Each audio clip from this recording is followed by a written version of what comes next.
Hi guys, and thanks for tuning in. I am Katie with Town Line Poultry Farm, and we have been raising meat birds for the last 5 weeks and checking in with you each week to go through the process of raising meat birds for yourself. You can watch our previous week's videos on our channel and make sure to like and subscribe so you don't miss any other weeks.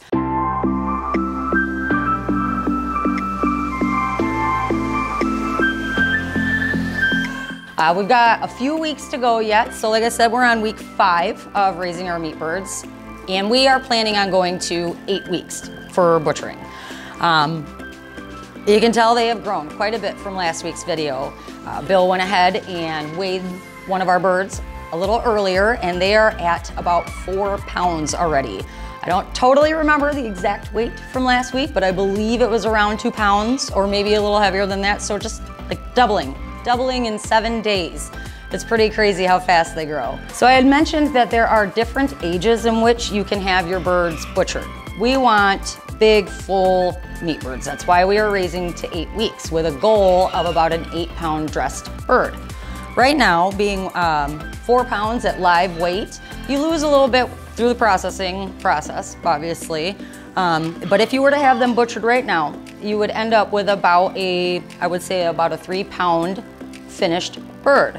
That's gonna be about the size of a Cornish game hen, if you've ever heard of those or seen them in like a fancy restaurants when you have just your own personal tiny little chicken. Right now would be the perfect time if that's what you are wanting out of your meat birds. And really, you can have them butchered at any point from now to the 8 weeks. Like we mentioned last week, we don't really recommend raising them past 9. They just start to get too big. But really any time from now until week 8 is gonna get you a decent sized bird. Like I said, we want a little bit bigger. We like to have big full chickens in our ovens, but there are many different options once you've reached this point. Right now, our birds are getting to the point where they're approaching the possibility of not really needing an extra heat source. Earlier, Bill came in before I got in here and noticed that our birds were all against one wall.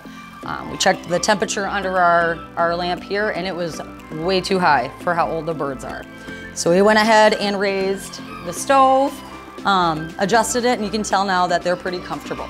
You'll notice that their feathers look a little goofy yet. They're still kind of going through that puberty stage, but like I said, they are very near to fully mature. And by next week, I would imagine that all of their down will be gone. Their feathering will be kind of fully in. This is about the time that you can start to think about moving them to a different coop, maybe one that doesn't have electricity that you've been waiting to move them into, or there are tractor type coops for pasture raising. We are getting close to that stage, but again, still kind of good to have that additional heat source should they need it. Probably by next week would be a more suitable time to move them out if that's what you're wanting to do. So we actually counted all our meat birds, and we know this because we haven't picked any out. We still have all 50 meat birds. We have not had any trouble with death loss. Yay for us. We hope you're just as successful as we have been so far, but that's not always the case, not even for us. There are times that we even still run into issues, and there are signs and symptoms to keep an eye out for, to notice that something is wrong ahead of time and either prevent or what am I trying to say? Minimize any death loss that may start happening if something is not going right. So a couple of things you can look for. Irregular growth. Ours, while there are a couple that are a little bigger, they all look pretty much the same. They should be growing at a regular rate. Now, females and males will grow differently, so that size difference is normal and expected. But any noticeable irregularity, if you have a very small chick, that can indicate something is going wrong, or a few very small chicks. It could be that they're being crowded out around the feeders, like we mentioned, making sure that there's enough feeder space for all of your birds. But there can be other things going wrong too, and it's sort of a process of elimination to determine what that may be. Worms can start becoming a problem, and there are many worm medications available at your farm store. You'll just want to make sure you talk to the clerk or the person helping you to make sure you're telling them exactly what's going on with them, why you think it's worms, so that they can help you pick out the right medication. But signs of worms would really be if you notice any actually in the droppings. Another thing that can be done if you've lost any, and while this is not a favorite thing for people to do, but if you can stomach it, is if you found a dead one, is cutting it open and you would find the parasite in the intestines, then you'd want to make sure you go ahead and treat the remaining birds that you have. We talked about heart attacks last week. Still very important for that 12 hours on, 12 hours off feeding schedule. And again, that would show itself with the discolored heads, wattles, and or finding any dead in the pen on their backs with their feet up. It's just a classic sign of heart attacks. Another big thing that starts to show up around this age is something called coccidiosis, or cocci for short. That is an intestinal parasite that can be transmitted by insects, rodents, wild birds, or even other infected chickens. You can carry it in on your boots if you walked through droppings outside of your coop that a wild bird laid. So there's some things that you would want to look for. And again, since we're not having any issues, it's a little hard to demonstrate or illustrate it really well, but there's a lot of resources online that can help illustrate what to look for. But being lethargic, not eating and drinking, really when I've seen it, they just kind of hunker down and they look like they have the flu. They look how you feel when you have the flu. They just kind of want to lay down and they look very disheveled. There will also be, the biggest indication is going to be blood in their stool. So because they have a parasite in their intestines, it's just wreaking havoc in their gut. And that shows in their droppings. Again, if you can stomach it or if you found any death loss, you can cut one open and you would notice a lot of blood in their intestines if it were coccidiosis. Another thing that presents itself with cocci is sudden, unexplained death. No idea why. Not laying on their backs with their feet up, just kind of, or increasing death loss and still unexplained. That's going to be a pretty big sign that cocci is taking its toll on your flock. Luckily, there are treatments. There is, the most common one that I know of is Sulmet. But really, it just needs to be a sulfur-based medication that you add to their feed or water, and it just flushes the parasite out. Again, make sure you are talking to the clerk at your feed store so that they get you the proper medication for what you're explaining.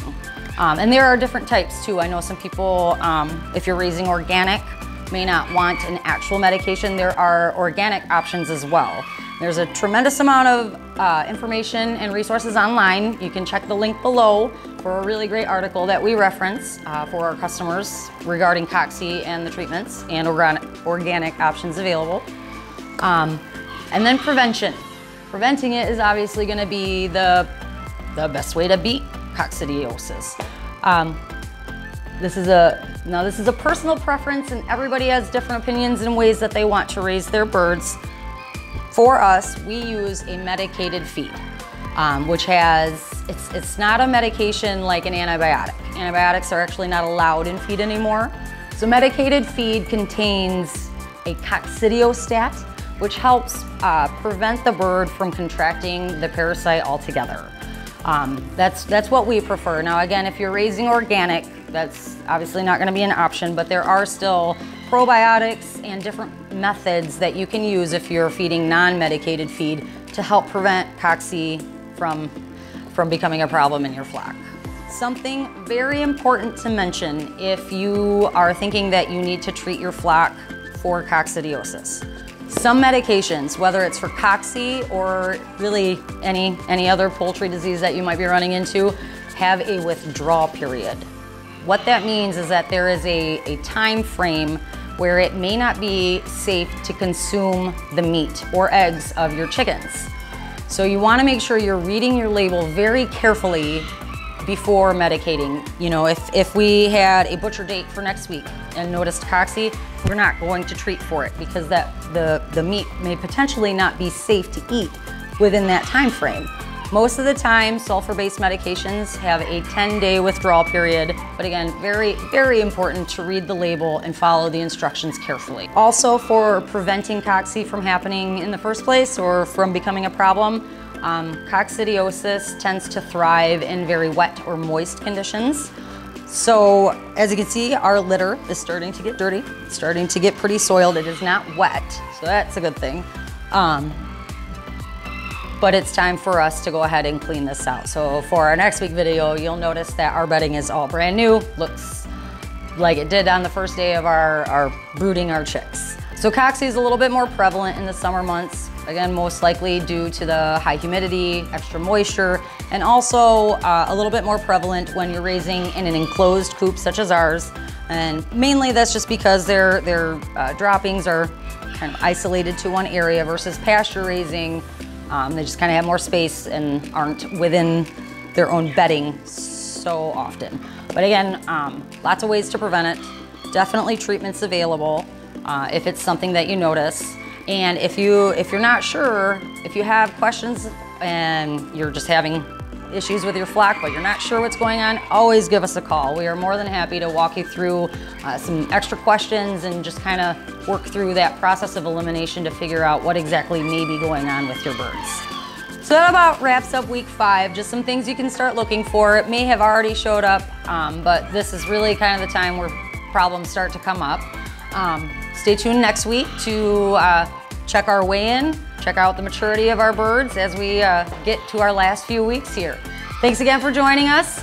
Like, subscribe, comment any questions I may have forgotten to cover, and we'll see you next week. Thanks.